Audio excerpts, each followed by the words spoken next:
I know some people in the community have concerns with regard to the additional pollution or anything like that going on in the community. Myself personally, just the dollar amount of this project, and as far as technology has gone in every other way, I would imagine that this plant is going to operate much cleaner than anything that we've seen in our lifetimes. As a matter of fact, just outside of the borders in Indiana, there's still a lot of plants that are actually currently probably being slated to close and things like that. So can you talk about that a little bit? Yeah, being an area resident and being concerned of myself, not only living in the area, but my children and my grandchildren. Of course I'm going to be concerned about anything that's brought in the area. I think probably the most telling sign of measurement of how little this new plant will emit is that they're applying for the same type of emission permit that the Art Institute would use. So compared to heavy industry, that's really not much of a factor. Would we have a problem if the Art Institute came in southeast Chicago? I don't think so. And worrying about the residual effects or the carbon footprint of that, I don't think that would be a large concern. So as again, putting on that other hat as a Hagwitch resident, as family that lives in Slag Valley and so forth, I'm pretty satisfied with it. Plus I trust that our enforcement arms, the Illinois Environmental Protection Agency, the Federal Environmental Protection Agency, is going to do their due diligence and make sure that Leucadia is in compliance. And I'm sure Leucadia realizes that. Well, that type of understand this is serious business these days. People don't. It is serious business, but they're a multi-billion-dollar company, and I think there's been a lot of misinformation, especially during the political season. We see that all the time. This past political season was nothing different. This was one of the main focus of several groups who chose to make this an issue, and certainly it's of great importance, but it became more of a political issue than others. And you have to remember, the governor did sign the Senate bill. He signed the legislation that enabled this, but he originally vetoed it because he had some concerns. And I think we all know Governor Quinn has been very environmentally conscious.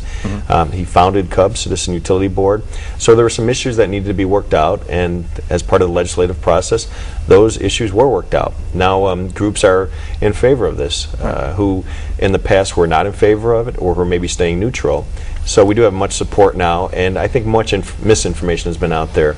We'll continue to have more meetings, and there'll be more tweaking of the project as it goes through the permitting, both on the state level and the city level, to ensure that the public has a chance to learn more about the realities of this and not the misinformation, and to voice their opinions so we get the best project possible on all ends. Well, I'm sure that you can possibly find some more information about this project and other projects on your website or through your office, right? Yes, sure. Certainly at johnapope.org or cityofchicago.org as well.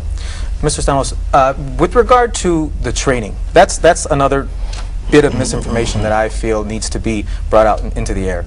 I hear people occasionally say, well, those jobs aren't for us, as if to say that there aren't enough people in our community who have the intelligence or whatever the requirements may be. Isn't there something going on now where we're working on possibly training people to be there? Or actually, those kind of statements really are self-condescending, I feel. I agree. And that saying, really indicates that people that live in my community, and myself and my family and my friends, my neighbors, aren't able to learn new tasks and new skills, which we know is not the true statement. The southeast side, one of the greatest reasons why industry comes here is because of the workforce. I have every bit of confidence that people from the southeast side will do well in this. We have already taken steps to work with Chicago Clean Energy to develop a community benefits plan, where we will work with the community colleges, to make sure that before this plant is up and running, the 200 permanent, well-paying jobs, that the community residents will be ready to be able to man that facility. And frankly, working in the workforce development and for many, many years, people like to hire locally. They really do. It's a better bet. When snowstorms come and other things like that, if you can get somebody local, you're much better off. Right. And we're working with the city colleges, Olive Harvey in the neighborhood, to ensure that there's the job training to prepare these local residents to ensure that they have the best opportunity available to actually take those good paying positions.